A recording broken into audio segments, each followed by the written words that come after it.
person with what we would call in Jungian psychology a healthy ego, really healthy ego, or what you would call in self-psychology somebody with a cohesive self with a little s,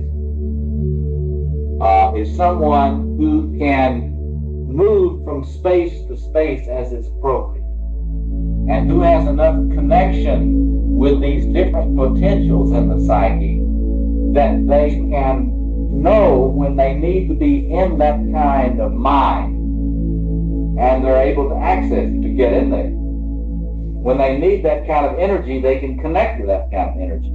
And when they need to get out of that kind of energy, they know how to get out of it. To constellate in this context is simply to make it accessible.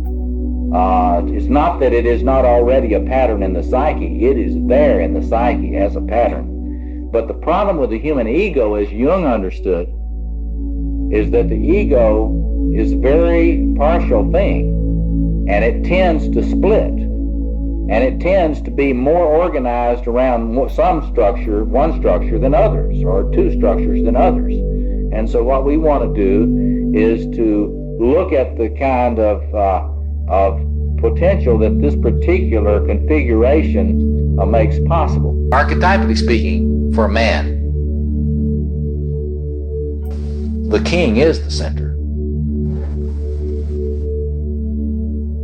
And the man who is connected with the king archetype does not look to anybody else to be his center.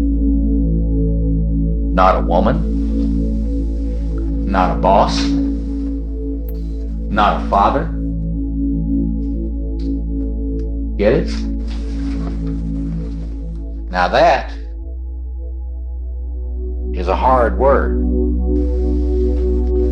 because there are a lot more of us men who are active dependents than we would like to admit. We're all looking around for something to be the center of our life. Something out there to be the center of our life. See? But the key that Jung's psychology helps us to see is that in a mature man, the center isn't out there. Get it? The center is in here, and it is not me. And you can see that if you are already set up in this pathological king stuff, you will have a void at your center. You get that? If you are trying to parade yourself around as the King of Kings and the Lord of Lords, you know that's a fraud inside. That's why Saul was so nervous. You know, that's why Herod was so nervous. You know you're a fraud. And so there's a hole in there, and everybody can exploit that hole. And advertising can say to you, well, I can tell you how you can fill that hole. You wouldn't feel so empty if. They would all love you if. I can tell you how you can fill this void, and you can feel as secure and centered and calm as you try to look.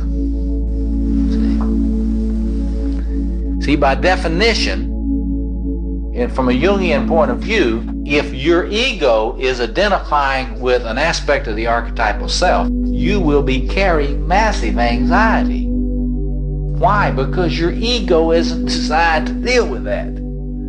It's like plugging a 110-volt coffee maker into 220,000. That's not made for that.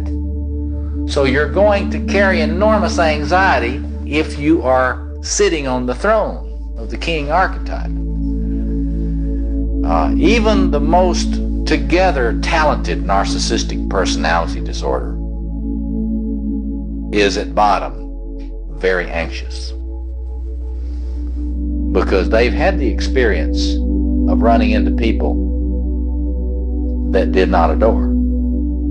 And so these potentials that used to be regulated ritually in pre-modern tribes Maybe not in a way you or I would like, but they understood they had to regulate it. Today we don't do that well. What we've got to do is to help people reconnect with these things and to find rituals and context in which they can relate to these energies without being possessed by them. It's a tall order, but that's the task. In other words, if you're going, let me just close with this, and then we can chat a bit. But if you're going to find that kind of center of energy, of creativity, of order, that has embodied in it a concern for justice, peace with justice, all that peace with justice talk, it is grounded deep in this king and queen configuration. Thanks for watching. Don't forget to like and subscribe or leave a comment. If you like listening to Dr. Robert Moore talk about this aspect of masculinity, you can hear the full lectures where these clips came from by clicking on the playlist on screen now.